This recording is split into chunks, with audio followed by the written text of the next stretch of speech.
I want to share with you a story that I learned on a recent trip that Kelly and I had to the Northeast, Boston and Maine and New Hampshire and Massachusetts, and the Gristmill that is owned by the Wayside Inn in Sudbury, Massachusetts. Now, the Wayside Inn itself is the longest running, continuously operating inn in the United States. It's been standing there since George Washington rode by, and they very graciously pointed me up the road to their gristmill. We drove in there. We made contact because of their cooperation with Mark Tripp, who is the miller. He's in charge of all of their operations and maintenance, and he's a knowledgeable guy. And he gave us a behind the scenes, behind the guardrail, up close and personal tour of a gristmill that was built around 1930 by Henry Ford, or it was funded by Henry Ford, because Mr. Ford did not want to see the historical reality of water-powered mills fade into oblivion as we rocketed forward into the 20th century. And here's part of the story that Mr. Miller told me as he showed me how water power could be converted into flour and cornmeal. He's responsible for operating and maintaining the mill. And they actually grind the flour that is used in the bakery that produces the baked goods, delicious baked goods, that are served to the guests at the Wayside Inn. He loves the mill, and I will take the liberty of saying that the mill loves him.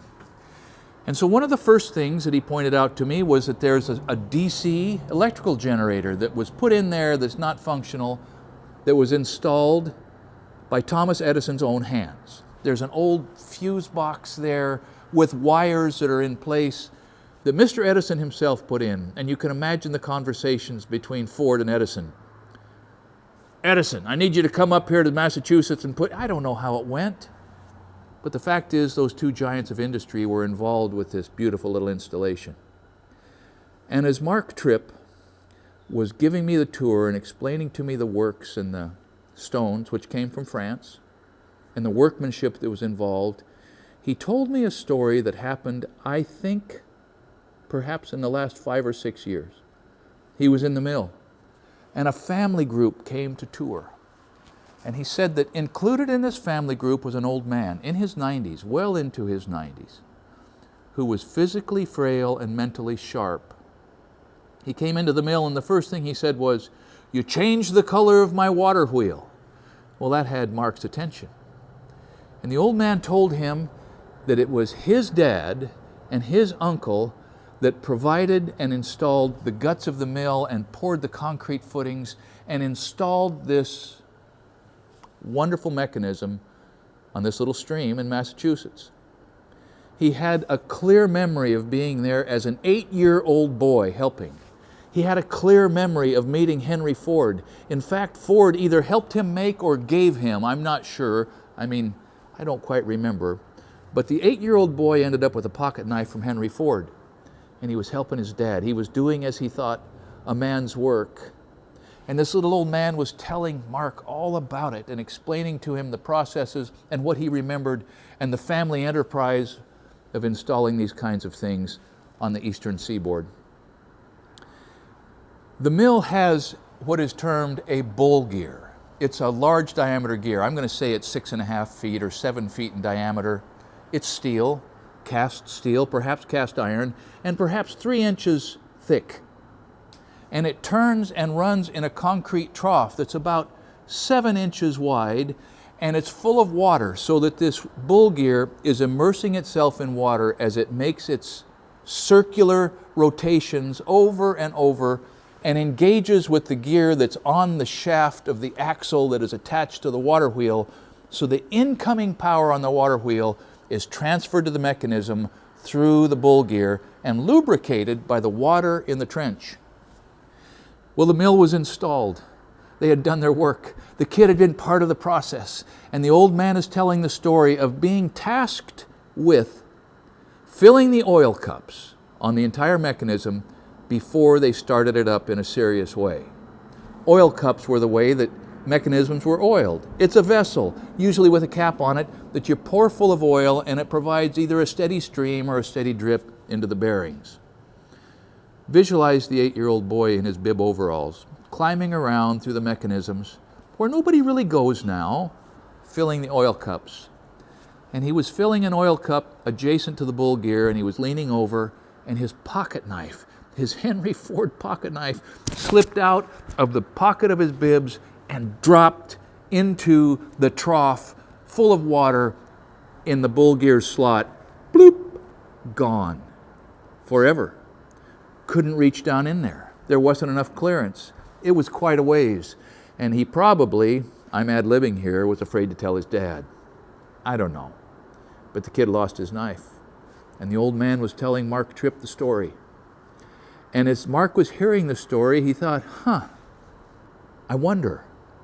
And he went over and he grabbed a hoe, a garden hoe that was leaning up. And he grabbed a stick and a roll of duct tape, and he taped the stick to the handle of the garden hoe as an extension, and he reached underneath the bull gear into the trough, under the water, and pulled it back, and encountered some resistance, and pulled back a lump, a stalagmite, if you will, of flour dust and oil and dirt that had accumulated over the intervening 80-some-odd years. And he pulled out this gray, gooey lump, and he turned it over, and there, right in the middle at the bottom, was the pocket knife. There was the pocket knife. And he broke it out of the lump, and he handed it to the old man. Think of that. Think of that reunion. And the old man and his people went home. And Mark thought no more of it. Until about 3 years later, there came a package to the Wayside Inn. It was a box. And they opened it, and there was the knife. The old man had passed away. He had run out of time. And the family sent the knife back to the Wayside Inn. How about that?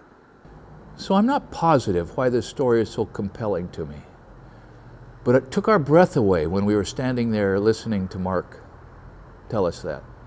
It combines so many of the elements that I'm so in love with, seduced by, relative to old tools, and the sentiment associated with work, and the innocent sentiment of a boy doing a man's job as he saw it, and hopefully getting his father's approval. Because fathers, by the way, we have a duty to give our sons our approval. And then closing the circle with the family sensing where the true value of the find was, to return that to a place where it might evoke these sentiments and these ideas in other people. The only museum in the world that would value a rusty pocket knife, right? So I guess for me there's something that approaches mysticism with old tools and older technology and loyalty and being faithful to your job and faithful to the memories of your interaction with the people around you. And this was sort of epitomized in that moment, in that gristmill, by Mark Tripp, who so clearly was gratified to have been part of this. I can visualize a conversation with the family going home with granddad or great-granddad, further memories of his growing up and installing mills like that. Maybe he talked about the anguish of losing a pocket knife. Who among us doesn't remember the anguish of losing your first pocket knife? I know I do. I lost my first pocket knife in Yellowstone Park. Before I sign off here, we might all just ask ourselves, what are the stories of my life that I need to share with my people or the people around me? Because whatever value they may have for you, they're going to have a much greater value for them because they love you. And these memories that you take for granted, they may not take for granted. Maybe we write them down, maybe we record them, but somehow identify the high value moments that you've had in your life that will provide some sort of a landmark for the people who are coming behind you. Thanks for watching Essential Craftsman, and keep up the good work.